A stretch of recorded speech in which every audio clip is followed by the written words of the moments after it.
Un futuro ibrido od elettrico per il trasporto nel Veneto orientale, urbano o extraurbano che sia. Quanto lontano non si può ancora dire perché le intenzioni non si sposano sempre con la dura realtà dei fatti. Mancano i soldi, gli enti non finanziano più, noi ormai sono moltissimi anni che ci autofinanziamo, però abbiamo assoluto bisogno di svecchiare il parco macchine. Si fa presto a chiamarle corriere. Al di là dell'alimentazione a gasolio, ibrida o elettrica, i mezzi hanno implementato il loro contenuto tecnologico. Offrono il wifi a chi viaggia, mentre la TVO sta studiando un sistema per garantire visibilità a enti pubblici e attività.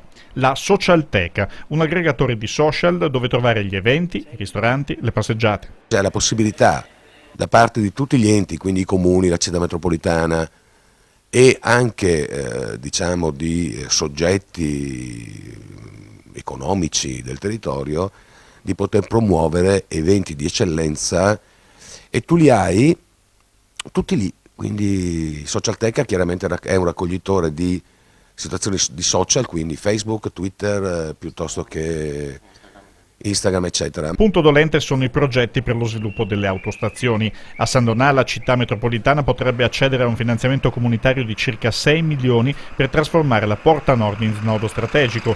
Protoguaro resta invece lo step più complesso per le diverse visioni fra l'azienda di trasporto, RFI e Regione Veneto.